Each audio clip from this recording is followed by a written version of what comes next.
Today we're going to be drawing out the steps of how clouds form, all right? So the first thing that we need to know that we've already learned is that there is moisture in the air, or there is water that is in the air, and it is invisible, okay? The water in the air is invisible, and it exists everywhere on Earth, even in deserts, just a little bit, but still, there's always moisture in the air. And we call that moisture humidity, which is basically invisible water vapor or gas. Okay? So humidity is this invisible water vapor or gas that exists in the air. We also know that when we get out of a hot shower, that the cold mirror in the bathroom is going to have a thin layer of liquid water on it. And that's because we know that humidity can be forced out of the air when we cool it, right? So when you're in a hot, steamy shower, that steam is actually existing because it came out of the shower head really high temperatures and cooled down in order for it to become a cloud, just like you see on the glass, okay? So let's draw out the processes needed in order for a cloud to form. So I'm gonna start by drawing altitude.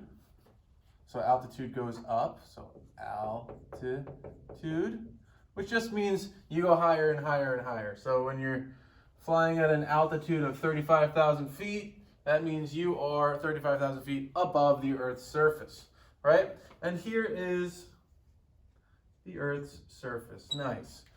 All right.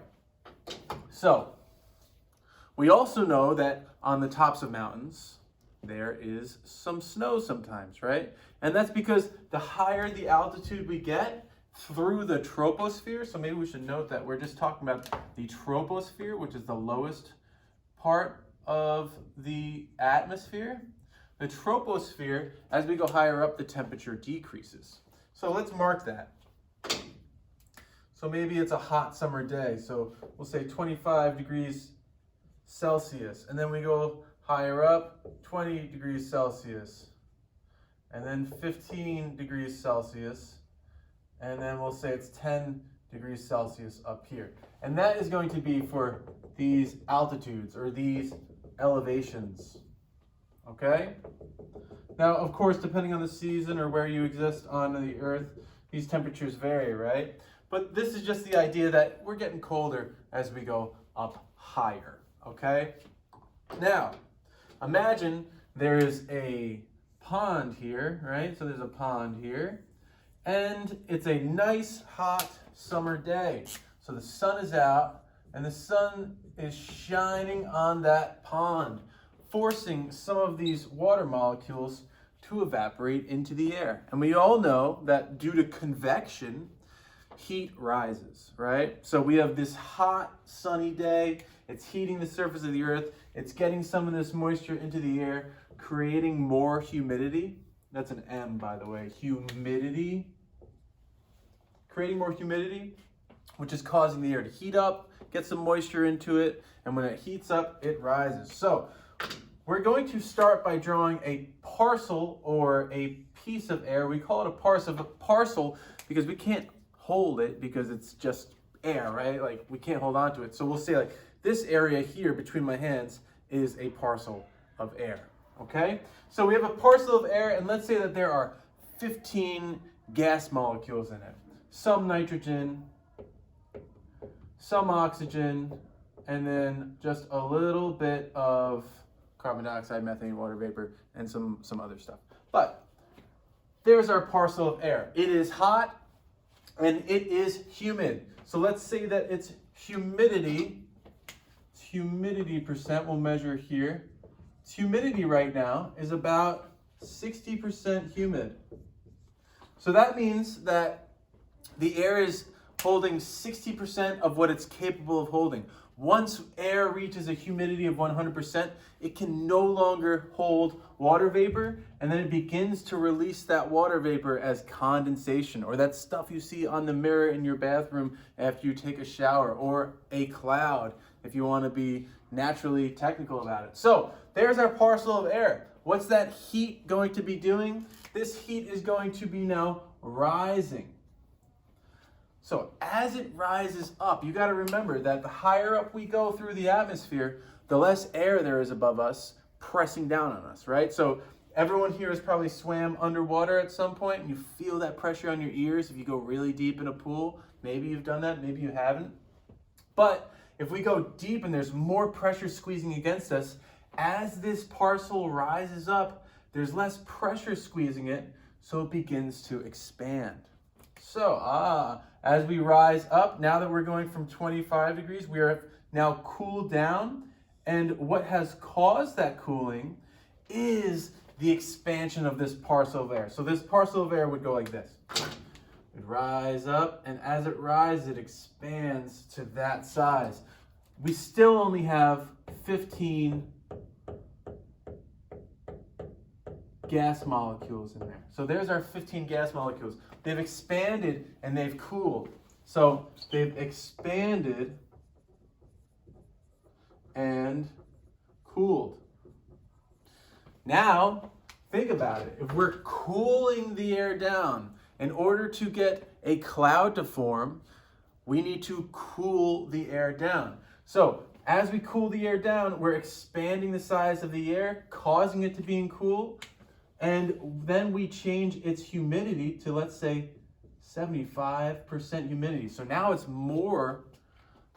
got even more humidity in it because of the simple fact that we have dropped its temperature. This air continues to rise up and expand, and it still only has 15 particles of air. There we go.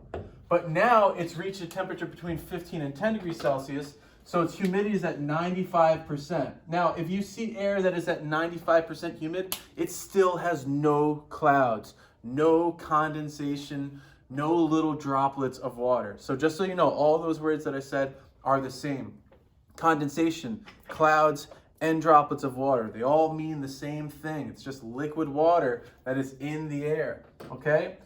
Now, finally, as this air continues to rise up and expand and cool, now it has now transformed into condensation or a cloud. All right? So this is the temperature that forced this cloud to form. All right? So we started with densely packed, compressed, high pressure air that rises because it's warm and expands and eventually cools to the point where a cloud forms. And we call a cloud condensation, where it has reached a humidity of 100% humidity. Now, remember, this is filled with little dots, little droplets of water, little bits of what looks like above a bowl of soup. If you look really close at a bowl of soup or hot coffee, when it's steaming, you can actually see, if you shine the sun's light on it, you can see little droplets of water. What those little droplets of water do is they end up touching each other and forming bigger droplets and bigger droplets and bigger droplets. And this rising warm air is trying to keep this cloud up, but those little droplets try to fall through. And if the little droplets stick to enough of each other and they form these big droplets, then the warm rising air can't hold them up anymore, and we get rain or precipitation. So that is the basics for how a cloud forms. It's a lot, but the main idea is that as we rise through the troposphere, or as our altitude increases, the temperature decreases. And as we have warm, humid air, the warm,